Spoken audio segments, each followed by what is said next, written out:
welcome. I'm Nancy Gaetano, and today I'm going to show you how to make my shrimp orzo dish. A very versatile dish in the sense of you can add orzo to anything. Chicken, meat, shrimp, in this case fish. It's very delicious, goes great with anything, and very easy to make. And that's what I'm going to make today. I'm going to make shrimp orzo for dinner. I'm going to bring you along and show you how to make this recipe step by step. And I'll also list these ingredients that I'll be using for this recipe in the description box down below. And I'll also mention the ingredients, quantities, as I go along making the recipe. So stay with me and watch how to make my shrimp orzo step by step.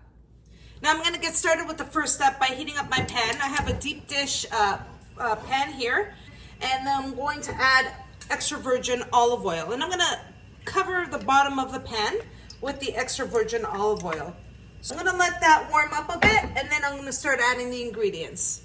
Okay, I've had the olive oil warming up. I'm now going to add one small onion that I've chopped. I'm going to just wait until they soften a little bit. Okay, the onions have been going here for about a minute. I don't want them to brown, just soften.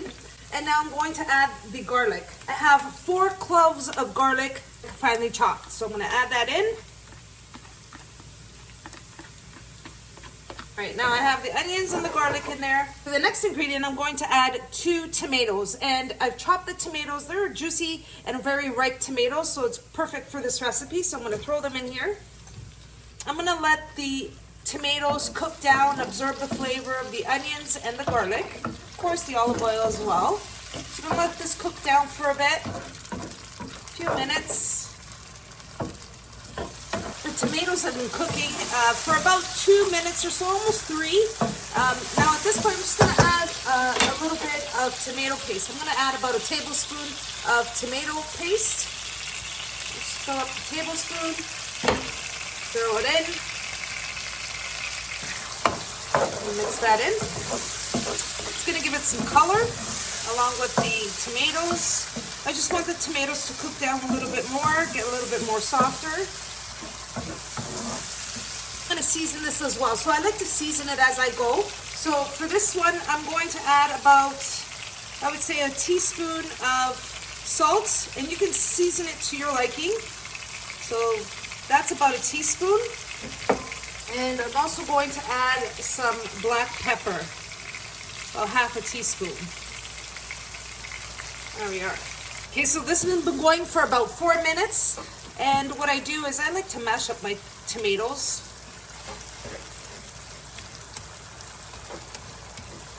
Okay, so this has been cooking for about 7 or 8 minutes. You can see that it's reduced.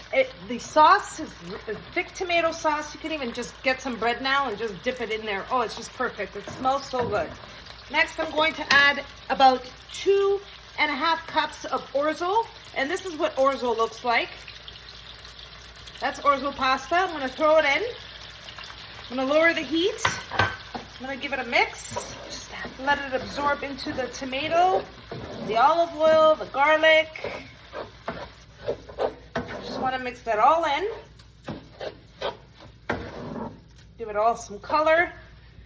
And next I'm going to add about 4 cups of chicken broth.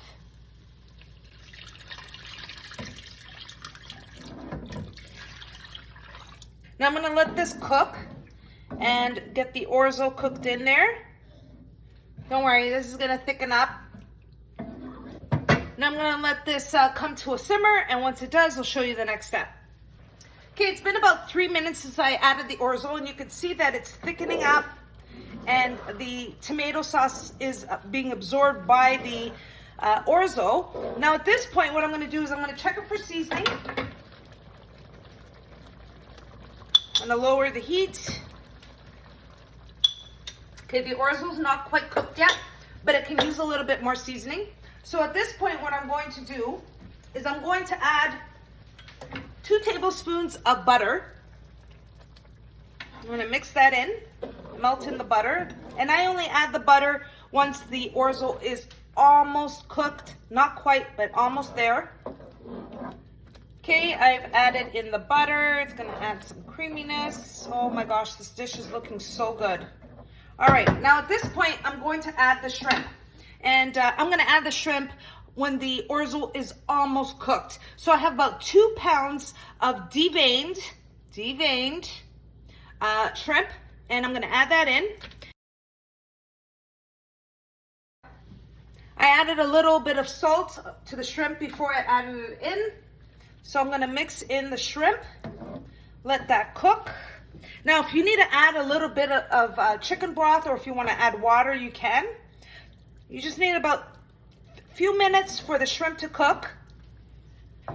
Okay, I'm gonna give that a mix. And now I'm also going to add about 1/3 cup of fresh chopped parsley.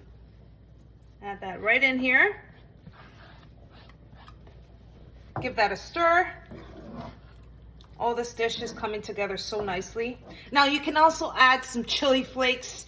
I like a little spice to my shrimp orzo.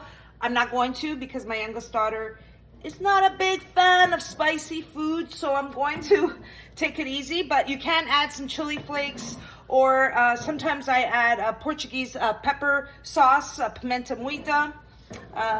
That all depends on you. If you want to add some spice, go ahead. Like I said, you can add the chili flakes.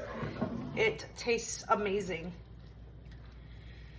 All right, this is almost there.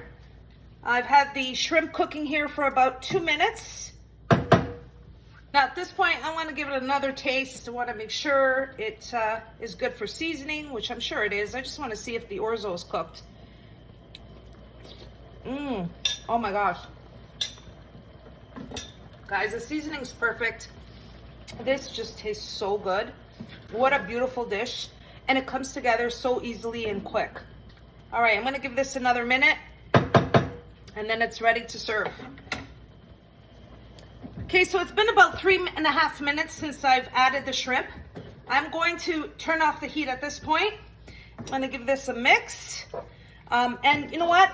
Even if the orzo is almost like al dente, that means it's not quite cooked, while it's sitting here in the heat, it'll be cooking. So what I normally do is just let it sit here. I place a lid on it.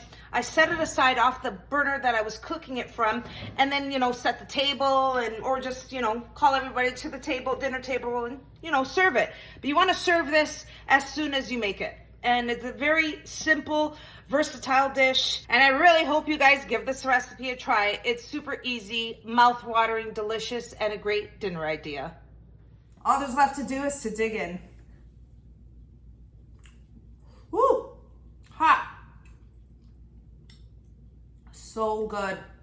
Shrimp. Wow. You can't stop. This is really, really good. Some fresh bread, dipping in, amazing. Now, we have a family of 5, and this will serve everyone here at home. It's good enough for 5. There's a little bit extra. Well, I guess my husband's taking it for lunch tomorrow. I'm sure he will. This is a super delicious dish, and I hope you all enjoyed my shrimp orzo recipe. And if you did, don't forget to like and subscribe. Until next time, thanks so much for watching, everyone. Take care.